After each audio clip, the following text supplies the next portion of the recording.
That's happening on my side.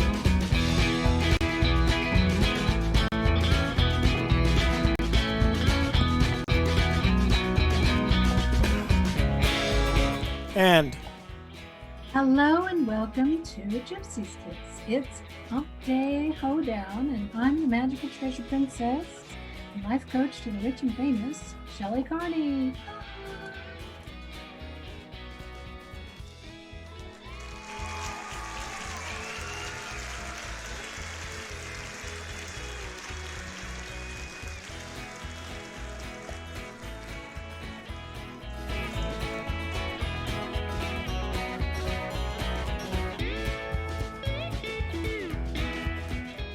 And I'm administrative assistant to the Magical Treasure Princess and her chief of security.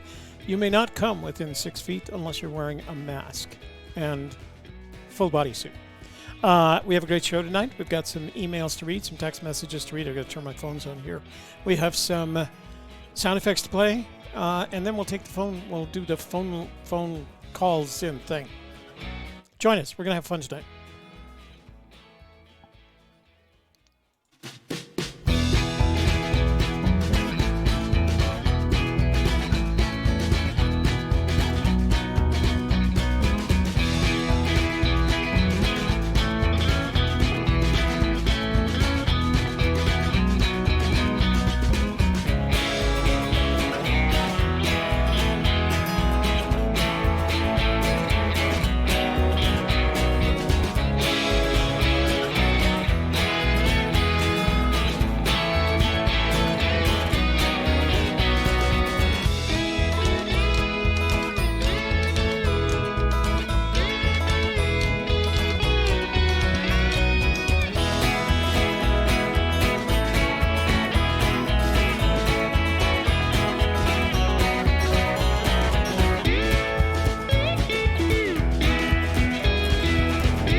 Humpday, indeed, Humpday, isn't it?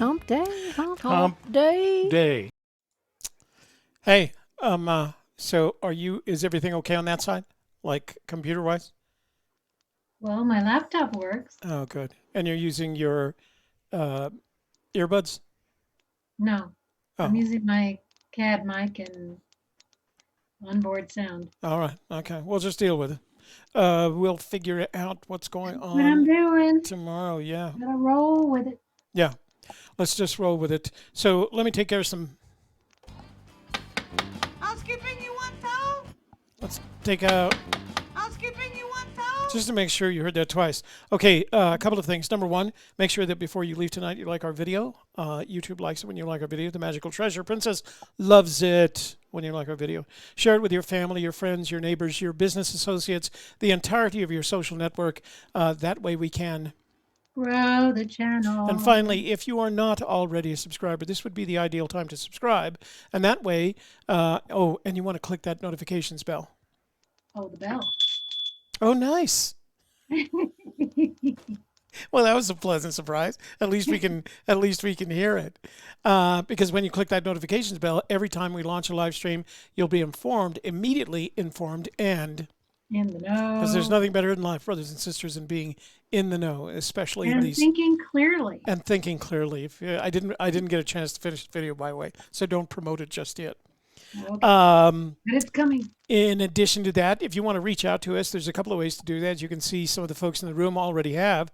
King Catcher and Shadowcaster have already highlighted, we can see it, you can't, their comments by using the infamous @ Gypsy's Kiss, or space Gypsy's space Kiss, and that way you highlight it for us, and we can see that you're asking us a question or making a comment. We may not address it if you're just making a comment. If you really want to get intimate, you can send a text message to 202-815-1171. We'll read those text messages, and if you have that kind of voice that sounds really good in a voicemail, then call the same number and leave a voicemail of up to 3 minutes. Later on, we'll listen to those voicemails. And then finally, around 8 o'clock or so is when we get around to it. We'll start taking phone calls. All right, you can call in then. And then last but not least, if you scroll down to the bottom of your chat room screen, you'll see a grayed out but stylized but grayed out $sign. Click on that $sign, and YouTube will walk you through the process of granting us a super chat, kind of like Sarah did last week. That was cute. Sarah, we're still working on it, for God's sakes. YouTube is, I've been sending you the emails that I'm getting for YouTube. YouTube makes it as difficult as possible to refund one of these things. I swear to God. So be sure you know what you're doing when you hit that. Yeah. Yeah. If you're Or gonna send it to PayPal, because it's much easier to refund then. Exactly. Yeah. So if you send it to PayPal, if you send it to, you'll see it up there on the crawl, paypal.me/a gypsy's kiss. Number one, we get 100% of what you give us, because YouTube only gives us 70%. They take 30% off the top. And secondly, if you made a mistake and want a refund, boom, like that, instantaneous refund if that's what you want out of life, and you'll get all of it, not back. I don't even know what YouTube is going to do with this. They're still just, I'm exchanging emails with people who keep saying, send me this, send me this. Oh, we'll go here and send them the same thing. Oh, there is no here to go to. I don't, YouTube is frustrating. If they didn't give me a platform, I would go find someplace else to do this. Shut up. All right. Oh. What? All right. Come okay. All right. What? The screen disappeared. Mm-hmm. No, don't disappear. That's where the emails are. Okay. So let me see. Do we have anything else to do? Oh, one last thing. So, day before yesterday, my next door neighbor's baby was crawling over to my house in my direction, and I put out my hand and I said, "Stop, baby! You might be contagious." And but the baby is only about 10 months old because they're still crawling, and but he stopped, or she stopped. I couldn't tell. Anyway. It was a really cute baby, and I just love babies. And so what I did is I used my last frame to make a Santa Corona, because I do have some more Santa Corona images that Sean sent me, but I used my last frame. And so I made it, and I gave it to the baby's mom, whose name I don't even know. They just moved in a couple of months ago. And I said, and I explained to it what it was. I gave her the little handout, and I said, put this in the baby's room to protect her from the virus. Or him, I couldn't tell. Anyway, that was my last frame. So the same night, I ordered some more frames, but and they were supposed to arrive today, but they didn't. So we had to come up with another giveaway for tonight, since we don't have a framed Santa Corona. So this would be a really good night for you to go back to last Wednesday's video and make a comment. Here's why. Because tonight, I don't know if you remember correctly, last week we talked about Tony Henman sending us some more jewelry, and the Magical Treasure Princess got the peridot, but that leaves us this beautiful checkerboard cut topaz. What? 3D bronze. Boo, YouTube. Yay, gypsies. Halt, baby. Baby, stop. Anyway, tonight at around 8 o'clock or so, we're going to give away this beautiful checkerboard cut topaz, since I don't have a Santa Corona to give tonight, okay? So it'd be, as I suggested early on, go out tonight. Yeah, go out tonight. But go back to last Wednesday's video and make a comment, and that way you'll have a chance at winning this beautiful necklace made by Tony Henman. And this is one of his new ones. Very nice box, etc., etc. Beautiful checkerboard cut topaz. 3D bronze gets the ka-ching.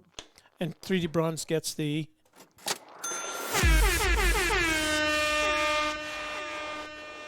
Yeah, 3D bronze. Thank you. Boo to YouTube. Yay, gypsies. Halt, baby. Hold your ground, baby. You might be contagious. If you're not contagious, you're at least poopy pants, and that's just as bad. Oh, like you care. Yeah. Well, when you have as many kids as I did, as many foster kids as I did, you get kind of used to it. I got really good at that. Okay, I think that's it. You know what we can do now? Let's do some. Wow. Email? You're crackling and whistling and doing all kinds of noise with the I headset. am? Yeah. But we are not gonna worry about it. You want me to put a headset in? You want to try putting a headset in? I can put my earbuds in. That's all I have. You took my other headset. I took your other headset. Yeah, the one that lights up. That's the one I used to use with this computer. What were you using yesterday? Where's that headset? The one that you were using yesterday? That's got 2 jacks. Oh, and the laptop doesn't have 2 jacks? You know what? You should have taken that headset that's on my laptop because that has this. I know. Okay. All right. Done talking. Okay. We're just doing the best that we can tonight, okay? Let's not worry about it. You plug in the headset, see if it's better? Huh? I can plug in the headset and see if it's better. How many 3.5 millimeter jacks do you have on that laptop? 1. And that headset is for a phone? How many segments does that plug have right there? That jack? 3. 3 or 4? Oh, I see. 1, 2, 3. Okay, let me just hold it up so I can see the wire. Does it have a microphone on it? Not that one. Yeah, that's right. Okay, plug that into your jack on the laptop. Let's see what happens.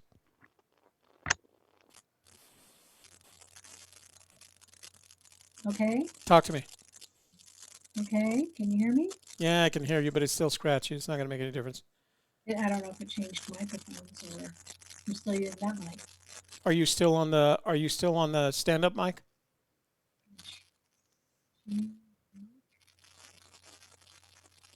Nope. No.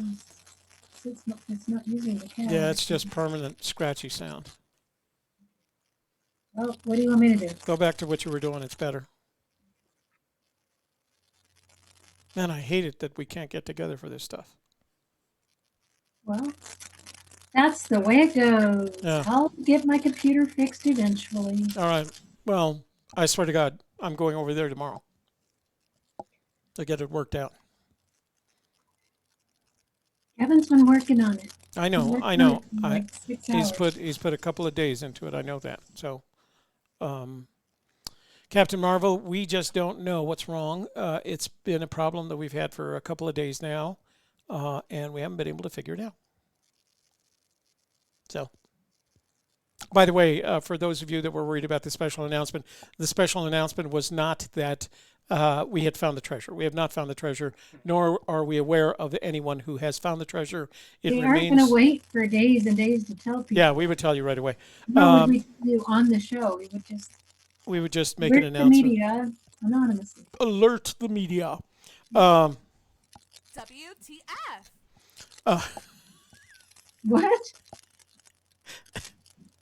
I'll do it again. WTF? And a school bell. Wow. And a school bell. I need to turn the volume up a little bit. Let me see. Let me see if that helps. WTF? There we go. So yeah, we've been having trouble with on Shelley's side for a couple of days now, and it's been not frustrating, but Kevin's doing the best job. Very frustrating. Yes. Yeah, bless his heart. So we'll figure it out. We'll get it done. We always do. Anyway, the special announcement was that I am going to do a webinar on Saturday, May 30th. It's 6 hours long, and I'm going to share with you everything I do to live stream to YouTube. And it's going to cover the hardware. You're going to see the studio. And it's going to cover the software. You're going to learn about Zoom, how to integrate Zoom into OBS, how to get OBS to talk to YouTube, et cetera, et cetera. And then the last hour of the day is going to be phone in Q&A. You'll be able to chat the whole time and ask questions via chat. But it's a 6 hour long webinar on how to live stream to YouTube in the way that AGK does, of course. That's without the issues associated, the sound issues that we're having right now, but we'll have it fixed by then. And I will have a landing page so you can register up by next Friday, probably. I was going to work on it this week, but we were doing this. All right. And we got a...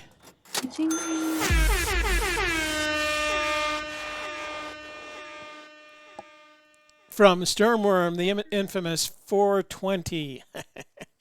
She says to please check out local marijuana regulations before going... COVID regulations before going boots on the ground. So that would be really important. Check those regs before you go boots on the ground. Right. All right, let's do some emails. You got some emails for me? Uh-huh. All right, here we go with email video.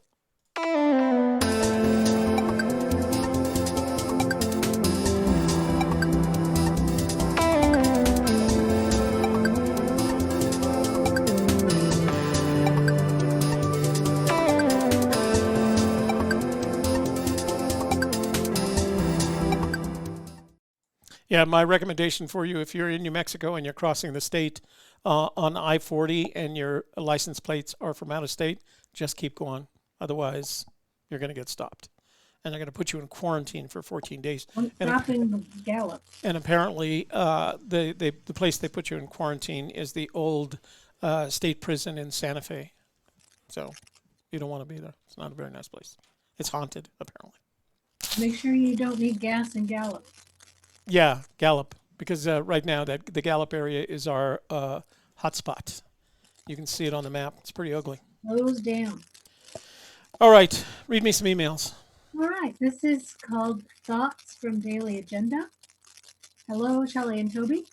A while back, I came across the YouTube channel titled The Forest Bend Treasure Fraud. The videos seem to be a few years old. I'm not sure if you guys have ever seen the videos or talked about them on APK. I was wondering if you could shine a little light along with your own input towards the claims/questioning/photos presented from that channel's videos. The screen is here again. What? Hang on. I am familiar with Photoshop, resolution, camera angles, etc. I am more concerned on your thoughts and the controversy,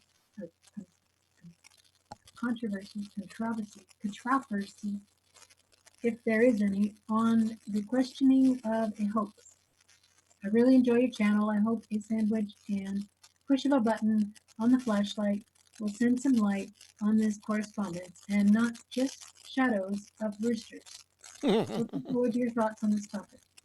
So, Daily, thank you very much for the email. That particular channel came up and went down as fast as it came up. And the reason is it was as fraudulent as the claim that it was making. First of all, if you look at the photographs were made of the treasure chest long before Forrest actually hid the treasure chest. And by the time he hid the treasure chest, a lot of those items that you see in the photographs were swapped out. For example, you'll see a couple of gold-laden mechanical watches, neither of which would have survived any length of time in the mountains with all its humidity and all the wetness it produces. So he made several claims that it was a fraud. Forrest did his best to deny him, but the guy had a point. And I think finally, after a lot of pressure from the community about, what are you talking about and where are you going with this and what's your point? And if I remember correctly, part of it was that he had sent, as usual, he had a self-serving reason to do all of this, and that was, and I'm trying to remember correctly, it's been a while, that he had sent Forrest Fenn his theory, and that he believed Forrest had realized that the theory was correct and had removed the treasure, something like that. Anyway, the fraud was as much a fraud on his side as it was as the fraud that he claimed to be. As I said, it went up and down. I don't think he's produced anything after the first few videos. And I think what happens to these folks is they do something like this, and then they realize it doesn't get them quite the amount or the kind of attention that they expected. And they don't stay around long. YouTube YouTube is funny because it's not forgiving in that way. If you're going to produce something like that, you're not going to get YouTube to give you any impressions, so nobody's going to watch. And the people who do watch, it's going to show up on their on one of their pages, and they're going to get there, and they're just going to yell stuff at you. It's just not worth it. And worse, of course, none of these guys ever have any kind of evidence. Their evidence is the lack of evidence. There was a hole there, but the treasure wasn't there. And there's some line I never recited correctly. It has to do with the law, but it's something like the lack of evidence is not evidence. And that's how they turn out. They pop up. There's another one. As a matter of fact, I think we have an email on it. There's another one now that's claiming that the treasure has been recovered, and they're asking people to bid on it. They're taking bids upon the treasure, and eventually they'll give it to the winning bidder. So, but again, no evidence, no proof, and then a bunch of fluff explaining why they're not giving you any proof, or why they don't have any pictures, or why they haven't returned the bracelet. They have explanations for everything. What they don't have is evidence. Evidence that would stand up in a court of law. They don't have it. So ignore them. If their evidence is a hole where the treasure was, that's not evidence. I can dig a hole. By the way, we didn't find the treasure. I know there's some people who believe that we didn't find the treasure. We haven't found the treasure. We haven't even gone out, for gosh sakes. Okay, hit it, baby. All right, this is called Fenn Treasure Found. Oh. From J. Lucero. Hello, I hope you and your family are well.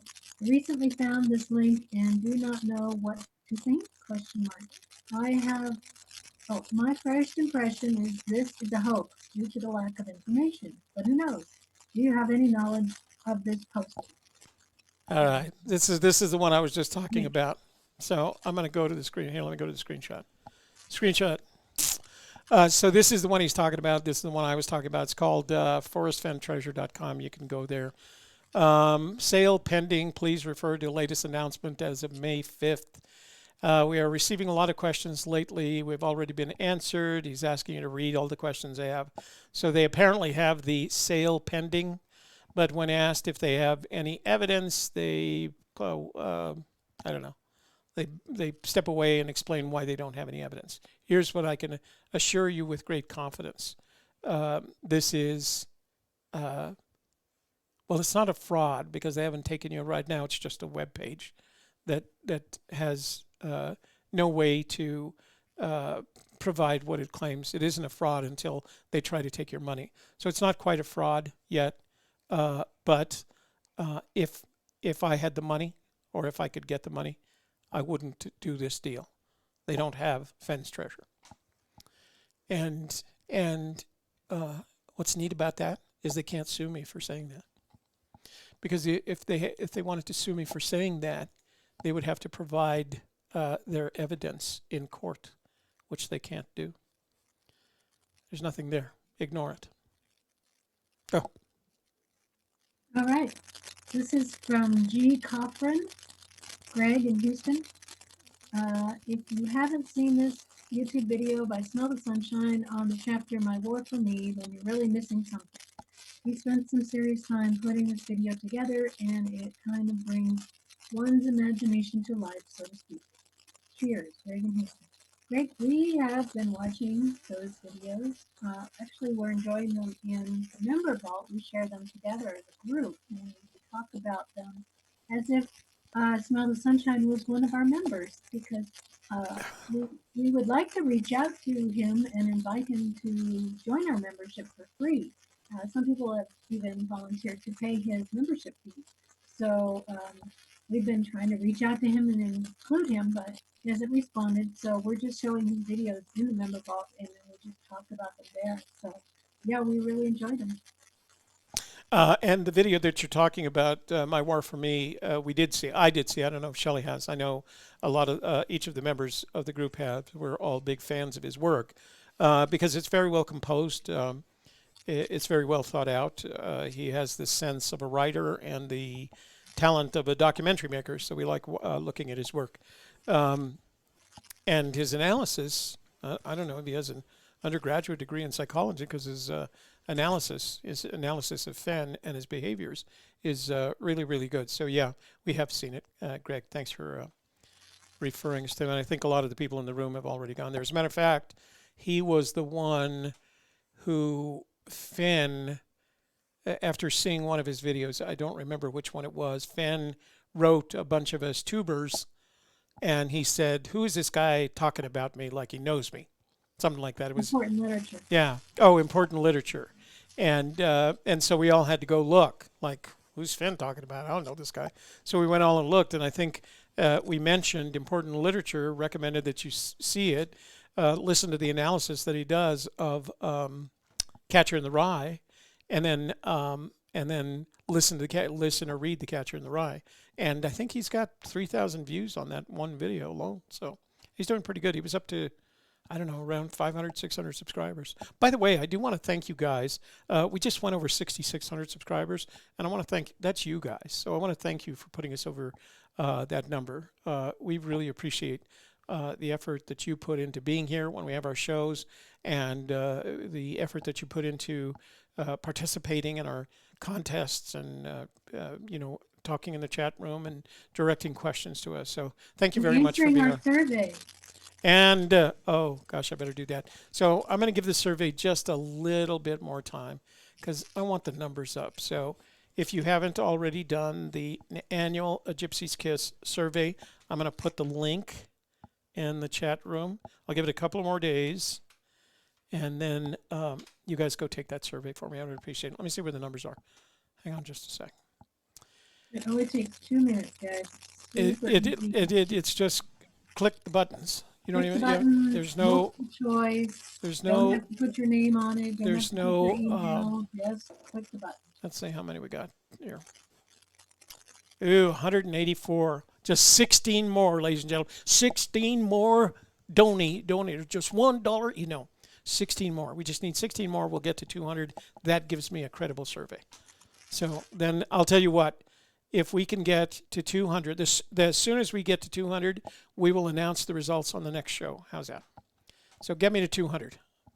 But don't take the survey a second time. Just take it once. Encourage your friends who haven't done it yet. Yeah, share it with your family and friends who know something about the Fenn treasure, of course. Don't have your 10-year-old do the Clueless, yes, Shelley's sound is too low. I know it's really difficult. Clueless, we are just having a difficult time tonight with Shelley's audio because she had to use her laptop because her desktop is giving her a little... Can you hear me? Yeah, we can hear you now. It's loud enough. I'm watching you on the... Talk to me. Can you hear me now? Yeah, you're fine. You can move the mic closer. No. I'm handling it on this side. Okay. All right. So don't worry about it. It's just Clueless Geezer. Clueless Geezer may, for all we know, he may have a hearing impairment. You could probably just stop by. He's just up the road. Yeah, exactly. Oh, yeah, he is, isn't he? King Catcher Jim King says, went back and watched the AGK archives from the beginning and am almost caught up. Great content. Thank you, King. That's very... I did notice that Dale Neitzel did a... blog post of his own, and that's rare for Dale. And he talked about Too Far to Walk and came to the conclusion in that that it might have something to do with time. And one of the videos that we did probably 2 years ago came to that same conclusion. We've always felt like Too Far to Walk, not far but too far to walk, wasn't a measurement of space, it was a measurement of time. Think about that for a little bit. We were there first. We just died first. Joe Sheeran says, how many searchers would you estimate there are? I would estimate somewhere between 10 and 350,000. I don't think we actually really know, Joe. I don't think it's anywhere near the 350,000 that Fenn claims. I think that might be the number of people that are interested in it or have learned about it. But I think... and we divide the searchers into two categories, those that have been boots on the ground, and those are what I would call armchair searchers. I would say that the boots on the ground searchers are probably under 25K, and then there's probably 2 times as many that are armchair searchers. So 75 to 100K is probably a reasonable number to estimate. You ready for the next email? I am. Yes, ma'am. All right, this is from Reynaldo Vasquez. Do you have a picture? Yes, I do. Let me see, Ronaldo. Guess where I am at? That's neat. Dude Motel. So, Unfortunately, it closed. I guess due to the current situation with the virus, or maybe they won't open until the park opens. I'm staying just a few steps away at the Grandin Iron Inn. Drove from Houston, Texas to Forrest's childhood temple address and took off to recreate Forrest Fenn's Yellowstone trip. Brought the dog and my fiance since my 3-year-old son won't survive the car trip. Took us a total of 27 hours to make it here, given the stops and severe roadblocks along the way. wow. I can't imagine taking 5 days in a jam-packed car with no AC back in the 30s and 40s like Forrest Fenn used to be. Anyways, I have 3 cameras with me and planning on doing a Forrest Fenn series. So you all will be seeing me in the tube soon. Stay safe and don't forget to wash y'all hands. Hmm. Reynaldo. So, do you remember where we stayed when we were in West Yellowstone? Do you remember the name of the hotel? Motel? I don't know. Oh. I thought it was very nice. It was a very nice one, very stylish. So when we were there, we talked to some folks about the dude. Although it's closed because of the virus, sometime during the past year, they decided to close it as I don't know, I guess a public motel. Now it is used only for groups who are there for a meeting or a conference. That's the only time they rent it out anymore. So they've made a big change to the way they operate the business. Back to you. Back to you, Shelley. Let's see. Hang on. Let me answer a CLTV. question. May I answer a question? Swami in the room is asking, Toby, have you been out for a walk lately? Swami, I'm not sure what that means. If you're talking about exercise, my exercise is a bike ride, and I go for a daily bike ride. So I don't do I do walks, but not in lieu of a bike ride. The bike ride is where I get my exercise, and I can prove it because all the data is on my phone. So if you had some other reason for asking, like that question, I don't know. If you're talking about exercise, I exercise on a bike. That's my polar heart reading monitor. If you're talking about something else, you're going to have to tell me what else you're talking about there. There. Back to you, Shelley. Maybe he was saying not far but too far to walk. I've never Ew. been on a walk. It's Yeah. not a time thing. Oh, it's a distance Time thing. and a distance thing. Yeah. Oh, Yeah. maybe that's what it is. We do have this is going to be hard to, yeah. LR says, oh, you not only get a ka-ching.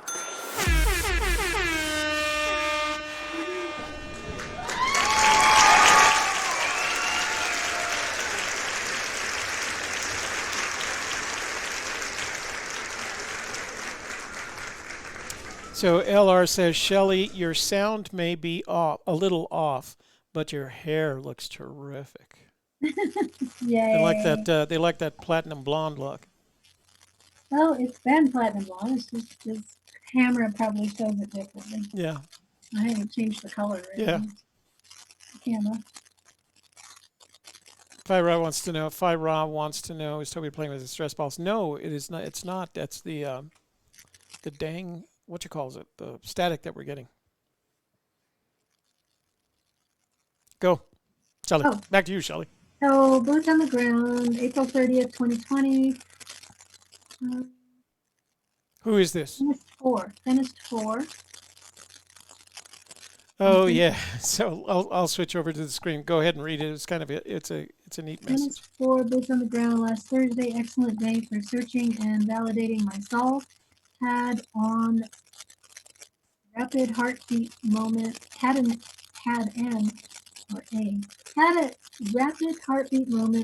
the metal detector gave a solid beep on a buried target. Treasure found is in the attached photos. We'll be back. Boots on the ground this week. Horseshoe means I'm getting close. Horseshoe is good luck. Although I don't know that the Forest Fen treasure would be hidden underneath a cactus plant. So yeah, that. Oh, you know what? You know what that looks like? That looks like the area. I know it isn't because he wouldn't search there. But that looks like. Look at the basalt. All that basalt in the background Yeah. and cactus. That looks like it's on the Rio Grande. I know. Yeah. I know he's probably not searching there, but that's high But we desert. did, so why not? Yeah, we did. We were there until he told us not to. No, we had some good. Theories. 17, we're there. All right. Anything else? Got any more? One more. Your show from Frank. Frank. Toby and Shelley, love the show. Just wish I could see them in real time, but I guess it's not that big a deal. The keywords that Shelley does is nice and short and enlightening, as well as the Church of the Sid show. Enjoy them all. Thank you for your service. Frank. You're welcome. I'm forwarding another message to you. It's from one of our member vaults, and he has a question. So I'm just going to forward. I'm going to show it to you. We don't have to read it tonight. You want me to read it? No. This is from member vault. Oh, you don't want. I don't need it. When you get a chance, just answer it. Okay. I thought we had another one with a.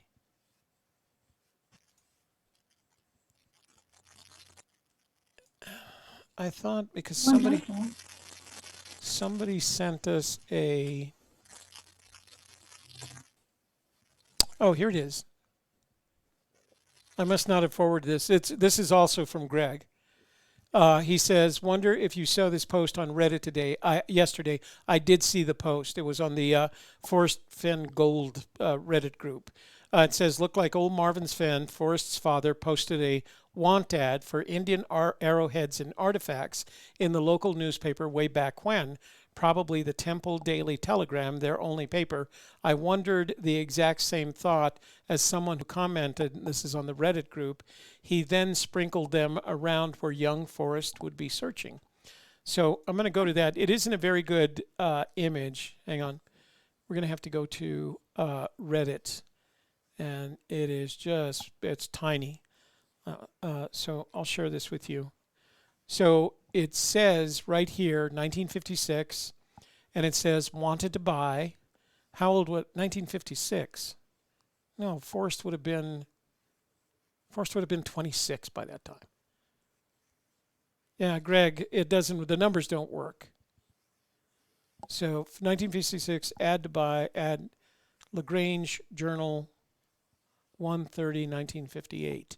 So yeah, Forrest would have been in his late 20s by that time. So this isn't, of course, you know, he might have done the same thing earlier. Anyway, it says wanted to buy Indian arrowheads and relics, Wright, Marvin Fenn, 1413 North Main Street, Temple, Texas.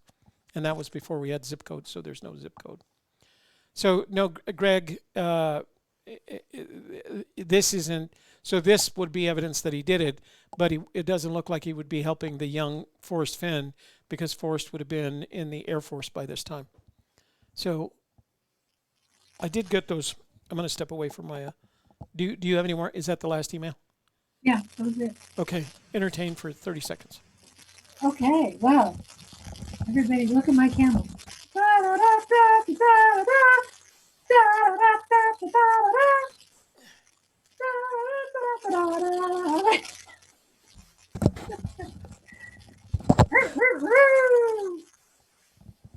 That's the rooster rides the camel around the room. This is not getting a haircut is really a pain. So I don't know what did I show you guys these? Did I show you this Fenn gallery? So this was on eBay. So you saw this last week, and it's just a cover from one of his one of the catalogs that he had, and that was on Auguste Rodin. I told you Rodin is the guy that did The Thinker, famous sculptor. And then I also got this. I haven't opened it, but it's a catalog from Nikolai Fashion show that Fenn had. And then on the back, it talks about Fashions estate and what Fenn got from it. And I'm trying to, so so it's interesting because part of it, so they must have converted Facian's home into a gallery as well. So I don't know if the estate included the home, which would have been interesting. So I got that. I haven't opened it. And then I also got a catalog for Kerner. Kerner was a Western artist, and he went from the very, very serious, like you see on there, the cover, to the serendipitous. It's a bar fight on this one. And they were both on eBay, and they weren't that much.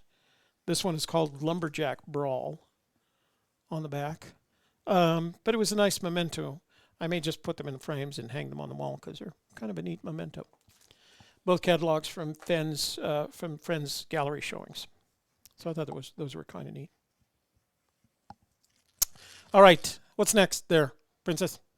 You want to say hi to the room? You can do that.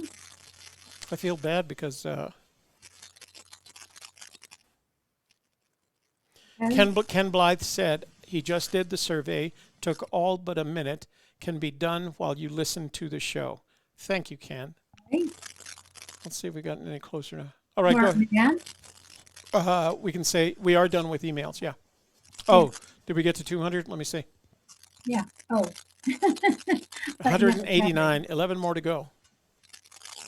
Come on, guys. 200 of you in the chat room now. If you haven't done this yet, go do it. All right. The chat room. Why don't you go say hi to the folks in the chat room? I do want to say that, play that.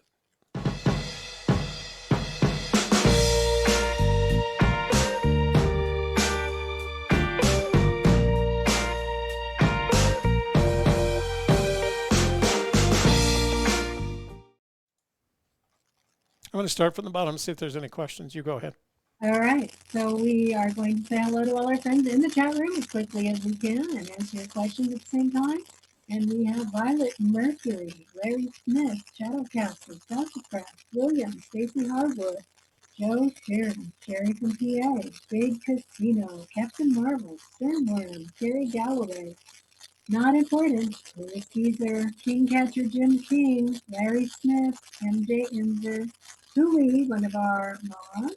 Let me take the opportunity to say hi and thank you to our mods that include Huli, Sassy, Colorado, Sarah Rocks, and K-Pro, who I think is playing poker.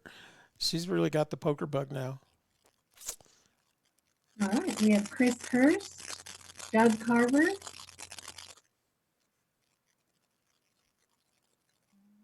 the same people, same stuff. Illinois Ghost in the room. Illinois Ghost, wow, long time no see, brother. William Flores, Jungle Cruiser. Doug Carver says, every single solves that I may have had analyzed due to death, and now, to death. And now I have none. You know what, Doug? Because he did them to death. Right. And now they're all dead. They're all dead. From coronavirus. All my solves died from coronavirus. We have Scott J. Colorado. Journeyman.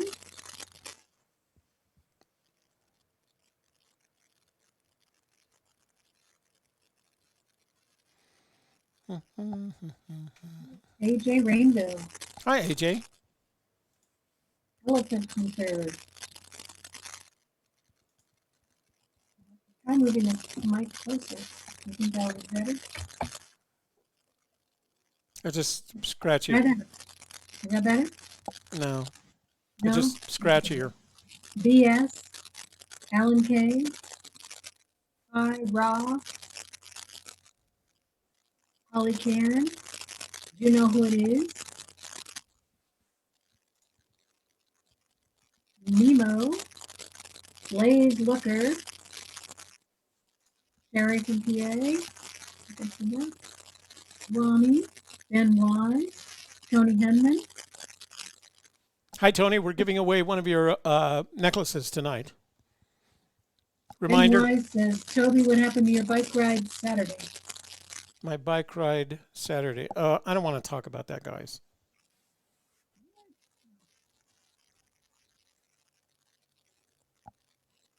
And yes, the result was I went for a walk, if that's the point that you're making. Who said that? Who said Fenn Wise? Oh, okay. Yeah. Into every life, a little rain must fall. Mine fell on Saturday. But you know what? You know that old saying? What doesn't kill us makes us stronger. I'm stronger for it. By the way, I do want to say thank you for all the love that was expressed that night. You know, I later saw some of the chat, and it was very thoughtful, and I really appreciate you guys just saying what you said. I mean, I'm in pretty good health. Yes, I'm old, but I'm in pretty good health. So it would probably take an accident of some kind to take me out. And the first one that would know is that the magical treasure princess, and she would immediately let you guys know if something serious happened to me, right? So, but here's, well, I won't go on. Thank you for worrying about me. When you get to be my age and your kids are spread all over, they worry about me. But unless they hear something, you know, I talk to them every Sunday, so they just see me. They know I'm in good condition and that I'm not, you know, I'm not your average 71-year-old. I'm still an active 71-year-old. How's that? And so that we've had these conversations with the kids before. One day, I am, like all of us, are going to die. But I feel like if Forrest can make it till 90, I feel like I want to make it to 90. So I don't want to be. But there's a point at which your quality of life is down. I have a really good quality of life right now, and so there's no reason you won't in 10 or 20 years. Agreed. So besides, Shelley has a lot of plans for us. So.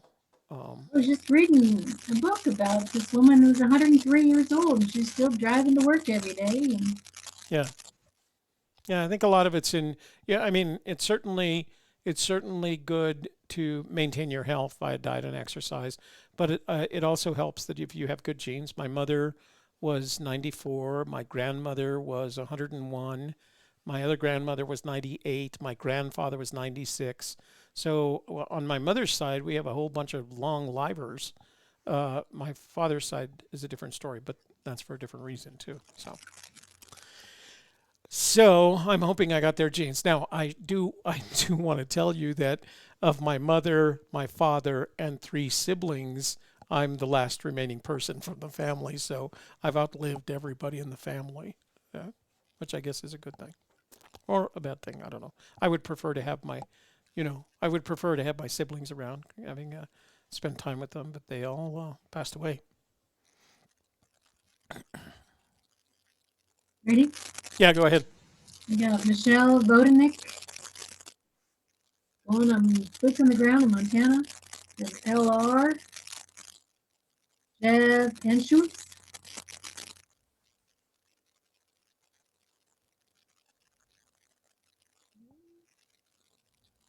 See anything else? James Casey, 23 Minorca. Steve Wayne, Ryan Eagle, Hal Gibson, Ken Blythe,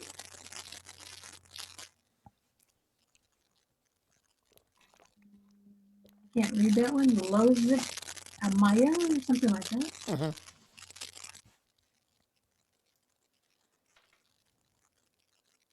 Right. See anything else? Aurora Peace. Hello, everybody. Otis Mago. Yeah, 23 Monarcha, that's a noise being generated on in Shelley's audio system. We don't have an explanation for it. She changed out, and we'll get it fixed before the next show. Let me see. Somebody said, Oh, Larry, like Fenn, all his family and friends at Persons. I never realized that was an issue until, I don't know if you know the full story about my mother passing, but it's why I'm in New Mexico, um, and why I'm doing. You know what? If my mother hadn't kept me in New Mexico, we wouldn't be doing this show. We wouldn't. I would have never met. I would have never met Shelley. We would have never done all the projects that we did together. So anyway, my mother, my mother died when she was 94, and uh, she had always wanted to be buried in, or had the funeral mass in the cathedral in Santa Fe, and she would have qualified by her name, by the fact that she had given so much to the church. And then, so we went to make the arrangements when she passed away, and they said that they couldn't because they only allow larger services. And I said, oh no, this is going to be a large, everybody in Santa Fe is going to come. And that was a terrible mistake because my mother had outlived a lot of the people that she knew. We ended up having it in her favorite little church down there on Agua Road, San Isidro. And it was a small, adobe chapel, kind of, in the Spanish style, little small church. But it was perfect for her because it was just big enough for the people that she had grown up with, that she had lived in Santa Fe with all her life to attend. And it was basically, close members, me and my sister was still alive, my children, and then about 10 people that were her friends that had lived with her, and she knew a lot of people. So it was just kind of weird. One of the best, maybe the best thing to do is not outlive all your friends. Otherwise, you don't have anybody at your funeral. Just make new friends. Yeah, I guess you could do that. Yeah. Yeah. Problem solved. That's what I do. So we got Roger Garcia and Oz Tish. So Jan Kerb says, with your experience, I'm assuming that he means my story of a gypsy's kiss in New Orleans. I'm surprised you haven't hired a psychic or a gypsy fortune teller to help find the treasure. Any chance you could try that? I suppose we could try that, but honestly, I don't believe in the, I don't know if that would that be supernatural or metaphysical. So I don't believe in the supernatural. So if I go to believe that people's minds work in different ways than yours. No. I mean, I believe that, and I believe that people have certain abilities, but well, let me put it this way. I have literally heard hundreds been sent. I've heard or read hundreds of Fenn treasure theories. I have yet to find one that would cause me to jump out of my chair, contact the person, and say, let's go get that treasure because you're right. So I can't imagine going to a gypsy fortune teller. Yeah, if they knew where it was, they'd have already gone and got it. Exactly. Would help me. Now, on the other hand, I do have to admit that one gypsy that gave me the grandma-style French kiss. I got to find another way to describe that. That Did you one say gypsy. The kiss? Huh? The kiss? Yeah, the kiss. All caps kiss. Did predict that I was going to lead an interesting life, and I feel like I have. And I've been very fortunate to have led that life. So she did. I mean, she might have told that to all people. You got to remember, I was 15, I think, 15, maybe 16. I would have turned 16. Yeah. So I would have been 16, and at 16, and I was standing next to a beautiful French Cajun woman that was just was the prettiest woman I had ever met in my life. And so anything that gypsy would have told me at that time, I would have said, yeah, I would have believed. And turns out she was right. So Ken Blythe says, stay healthy and stay safe, everyone. Keep Toby smiling and do the survey. Have a good night. Yeah, that's Holy. That's kind of how I felt about it. But because Mariah, the woman that I was with at the time, had taken me there, I couldn't. That was her idea. It was actually her idea to do that. I'm not going to tell this story again because We Shelley. have Roy Burton and John Miller, William Flores, and Denise Bagley, Christopher Robin, Sassafras. Yeah, Chris clueless. Ford. It's a wonder after that one I ever wanted to be kissed again. Clueless. Laurel and Hardy Seeker, Cheryl, Steve Marilat,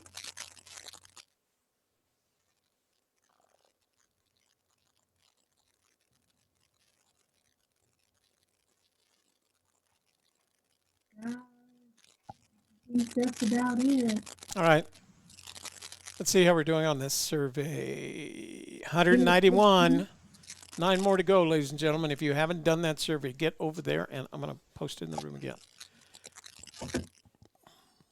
And any outies here. And I think that's all we have in the room to say hello to right now. So, hello.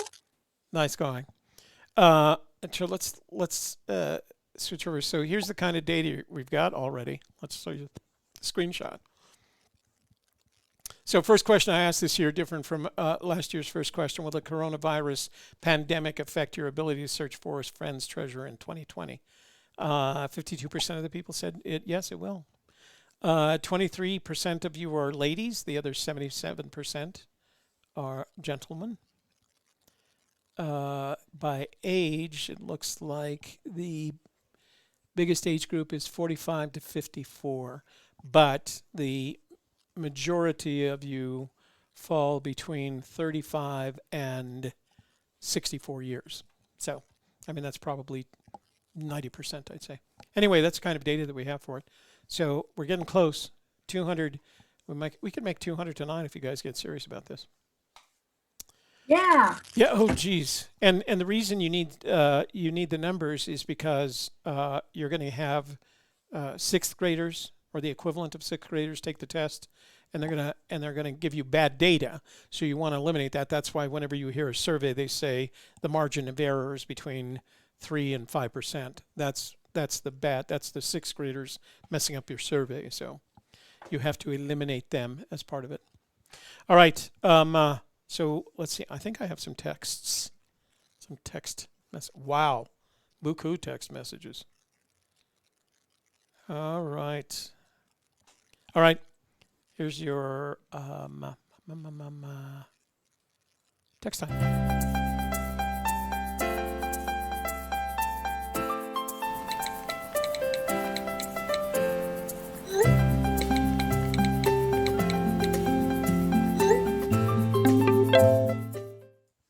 Remember, if you want to text us, send your text message to 202-815-1171. That will get your text message to us. Let's see. Oops. That's a COVID conversations text. Sorry. Slide that. Get there. Delete. Okay, that's from Steve. That was last night.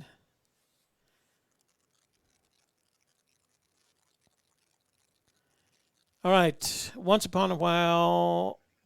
Oh, that's from Karen because she won our prize. Last night we were giving away our first of the month prize in our member vault, and Karen Key won, and she selected a copy of Once Upon a While.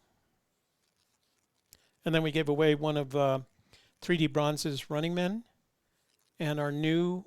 When you write your new member, let him know that he won. And then who else won? Who won the rooster? Who won the rooster coin? Well, first Vicky, but then she said she already had one. Oh, right. So we gave it to the next person, which was Jim from Ohio. Jim from Ohio. No, not Jim. John. John Miller. John Miller won it. That's right, John Miller. So LR is asking, are you going to do a rooster roster this year with month and state? We are, John, but so far nobody's talking about where they're going until this all gets resolved. So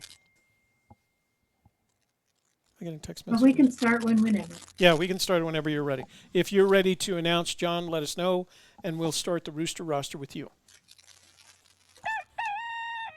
Actually, we did hear last night from Jim Legend. He said he's going to go in May. Why don't you add him? Because he was pretty serious about that. You will. And he's going in May Write that down. in New Mexico. He's going to New Mexico.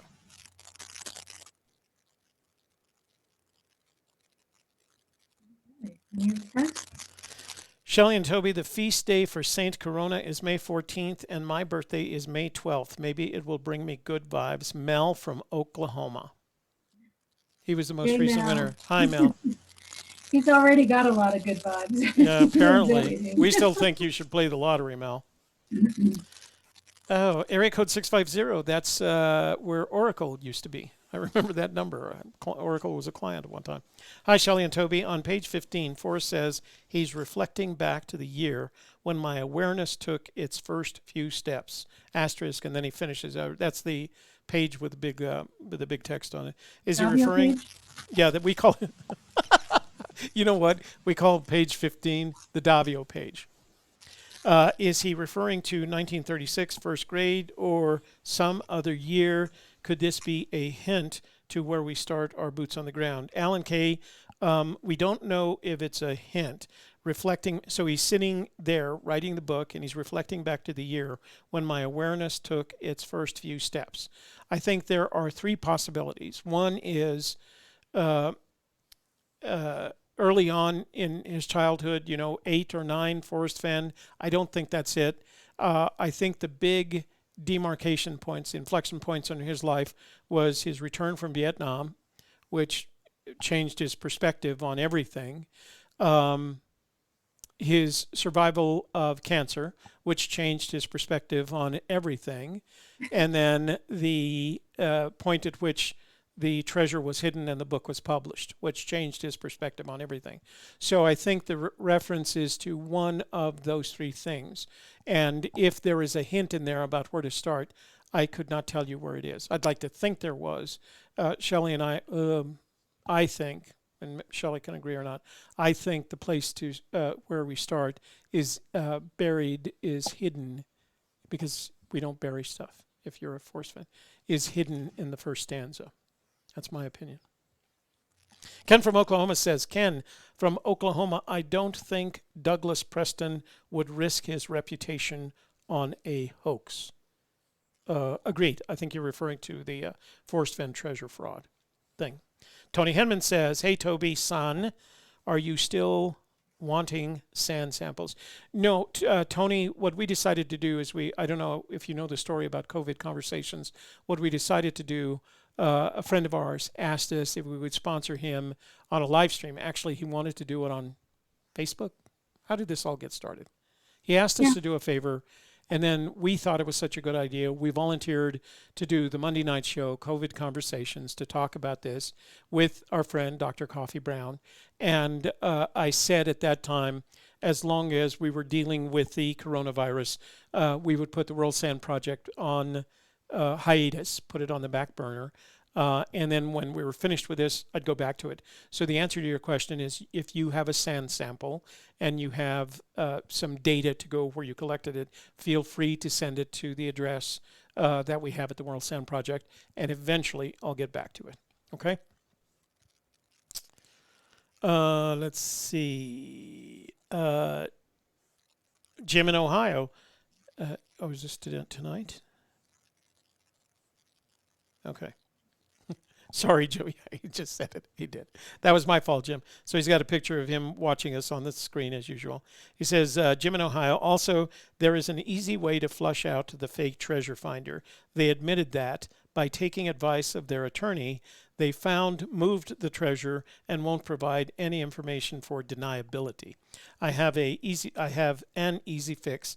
I am reporting them to the IRS for not reporting income an attempt to evade taxes. Oh, good one.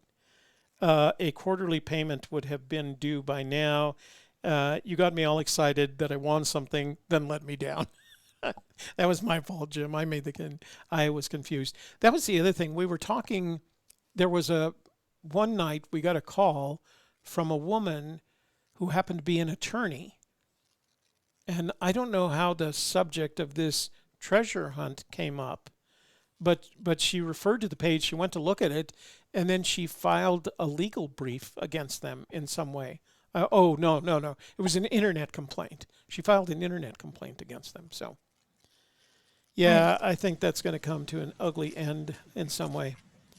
Let's see. This is from 425. It's from Dave. And he says, so I'll give you something to jump in your car for. Fairy stones. Are the smoking gun. Oh, period. Jump in your car for. Fairy stones. Fairy stones are the smoking gun. And if you look them up, you will find they are found in Virginia, Georgia, and get this, Pilar, New Mexico. That sound familiar? I didn't see any fairy stones. We because we didn't find them. They're down at the bottom of the Arroyo Hondo, that place that we We've looked been for. there. Yeah, I know. Twice. I have much more solid things connected to the book. Easily verified. My name's Dave. Dave, the problem with Pilar is it sits on the Rio Grande, and our friend Forrest said that the treasure is nowhere near the Rio Grande. Hello, Toby. Why is it that you have to put the poem in order? Never knew we had to. Forrest Fenn told us not to mess with the poem. Any ideas? Sorry, it's Ozzy about the poem. Let's see. Hello, Toby. Why is it that you have to put the poem in order? Never knew we had to. Forrest Fenn told us not to mess with his poem. Any ideas? I would not take the poem out of order. I think the poem is perfectly organized. And I think it's perfectly organized because he spent 15 years perfectly organizing it. What's up with the Guernsey and the milk, the cats, the stool? Sometimes I just don't understand. It's an illustration painted by a gentleman whose name was Alan Polt, who it wasn't painted, it was illustrated by Alan Polt, and he got his direction from Fenn when Fenn gave him the chapter relating to, I think it was Bessie, right? Bessie the cow? Bessie? Bessie And then Alan used his imagination and references to Norman Rockwell to come up with a sketch. So everything you see in that sketch is from inside Alan's head, as in, if inside Alan's head after he interpreted the material that Fenn provided him. So you're going to hate this. I don't put anything in the illustrations. I know people do. I'm just saying I don't. Let me put it this way. I don't put any more in the illustrations.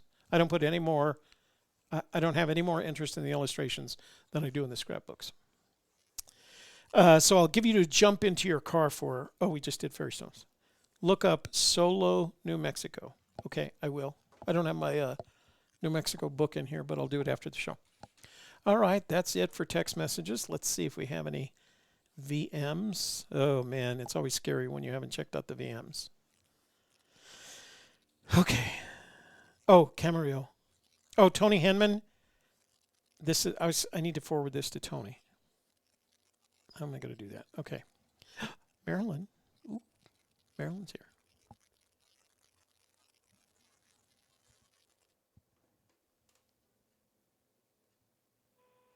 Oh, hi, Toby and Shelley. I just thought that you said this is Marilyn. I thought you said you were going to call me back tonight, that your show's almost over. So maybe if you call me back tomorrow night, that'd be great. Thank you so much. Bye-bye. That must have been sad for her because then we didn't have the Saturday night show. So Atlanta.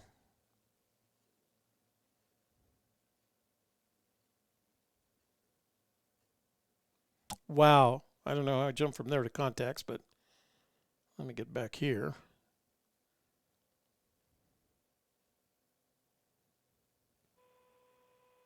Hey, Toby, Younis. I have emailed you a few times. I'm a searcher in the thrill of the chase, and I know you talk to a lot of folks, and you're probably a busy man with all the roosters crowing in your ear. But I wanted to chat with you. This is just chase talk. I don't need anything from you. I've invested several years in this, and just have a story for you and things to discuss that I think are interesting, and I think you'd find them interesting. And I've appreciated your videos and your content and your dedication to something that we share an interest in. So you can reach me back at this number, and if I'm not immediately available, I'll ring you, and I look forward to connecting with you. Take care. Bye. All right. Well, we'll give him a call back when we start the calls. Remember, if you're going to leave a voicemail and ask me to call you back, I have your phone number in front of me. Please do not recite your phone number in the voicemail, because if I don't get it early enough, then everybody's going to hear your phone number. So this is from Little Rock, Arkansas. Isn't that? Hey, Toby, if you'd like to talk more thoughts on the poem, this is Joy. Yeah.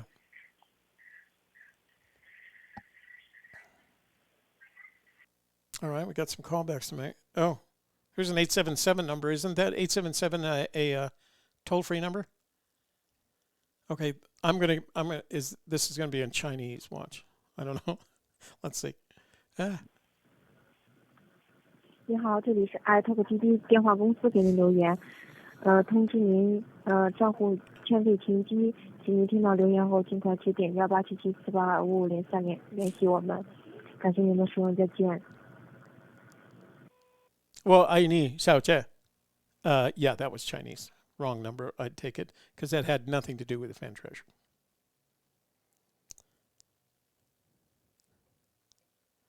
Cantonese. Was she checking on your health status? She must have been checking on my health status or something. See, how come I didn't? She was asking about why I wasn't on the air Saturday night. Yeah. All right. Because you were out partying. Because what? Because you were out partying. Yeah, I was out partying. Yeah, I guess that's what you could call it. Because we found the treasure. Yeah, that too. All right. So I'm going to go to. We found the hole where the treasure used to be. Fun, yeah.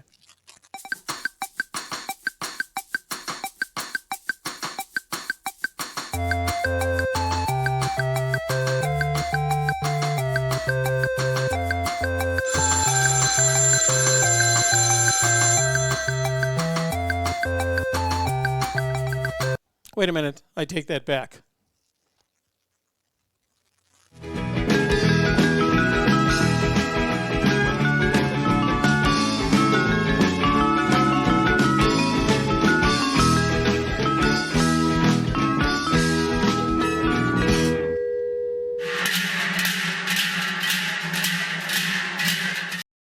Because you can't go without butt drums.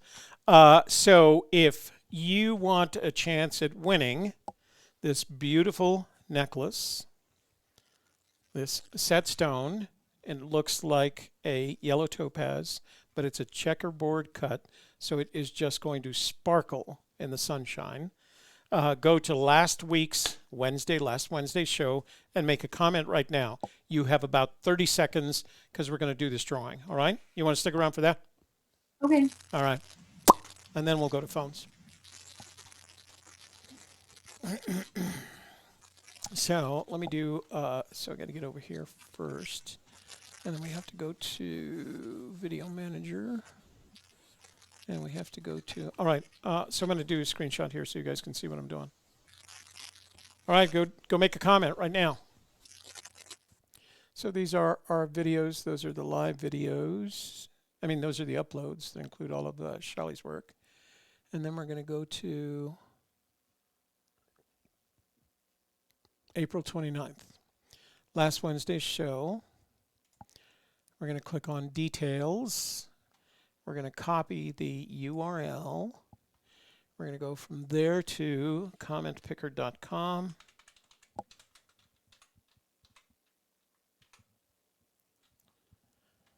And we're going to go to YouTube Tools. We're going to YouTube Random Comment Picker. All right. So there's a YouTube Random Comment Picker. We're going to put the URL here. And we're going to see how many people have made comments. And we're filtering out the duplicates. So you only have to make one. So let's see how many people are in there already. 59, bigger number this week. All right, here we go. This is raffle drawing for this beautiful piece of jewelry that would look outstanding on any woman's beautiful neck. So that kind of spooky, didn't I? Didn't mean to make it come out like that. So we're going to start. Let's see who's going to win this baby. I hope it's a lady. And if it's not a lady, it's a gentleman. Then I hope it's a gentleman who has a lady that he can give the stone to as a gift. And then next week we'll have Saint Corona back. Nemo. I don't think Nemo's ever won anything, has he? Is Nemo in the room? Nemo, are you in the room? You won, brother. Or sister. I don't know if Nemo sounds to me like a male name, a male. Like Captain Nemo, yeah. Yeah. But it could be. All right. Winner is Nemo. Let me make a note before we leave tonight. So Nemo, you need to send your shipping address to our telephone number that you see on the screen.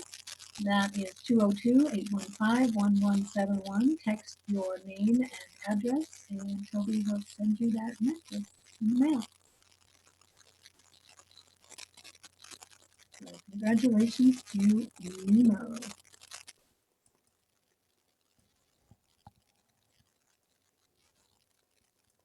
Nemo says, yeah. Oh, is Nemo in there? Yeah. Okay. Nemo, nice prize. You picked a good night to win. So just, again, send your name and shipping address to 202-815-1171. Oh, I guess we can go back to full screen. I pack on the weekend, and then I ship on Mondays, but I ship at USPS priority. So depending on where you're located, you'll either get it in 2 or 3 days. All right? So congratulations. Well done. I feel like I should apologize to Mel. All right. You want to make your break before I get with the phones? Yeah. All right. Okay. Say your good nights. All right. Thanks for being here, everybody. And I'm going to take off now. So I'll see you on Friday. Okay. So what's going to happen is when you leave, I'm just going to blow up and I'm going to have to reset the screen. So just, yeah, that's what's going to happen. All right. See ya. Go ahead. All right. Hang on. Let me make this adjustment here. Oops. No, I didn't want to do that. I want to unlock it. So we're going to do it. Oh, I guess I have to do this on Zoom. Hang on. Hang on, Sloopy. Sloopy, hang on. All right, so you guys are probably wondering what is going on right about now, and I'll tell you what's going on. So as you're aware, as you should be aware by now, Shelley and I have started a new business, and the marketing side of the new business has gotten very active. You can see our activity on our Sales Leaders Institute channel, and we had a conversation over the weekend, and what we decided is while I'm on the phone, she's left with doing nothing, and we can use that time to do things related to growing SLI. The Sales Leaders Institute. So that's what we're going to do from now on. As soon as we start the phone calls, Shelley's going to take off and go do stuff related to our other channel that, you know, not only for our YouTube channel, but there's a lot of back-end marketing, funnels to build, emails to send out, et cetera, et cetera. So that's all. That's why she's leaving. So I don't want you to think there's anything wrong. We just felt like it was a better use of her time, okay? So we did already play. The phone lines are open. I'm going to let me do this before I actually open them. I'll start calling back everybody who wanted to call back. We've got our friend from Atlanta. He didn't actually give me a name, but let's call that number back.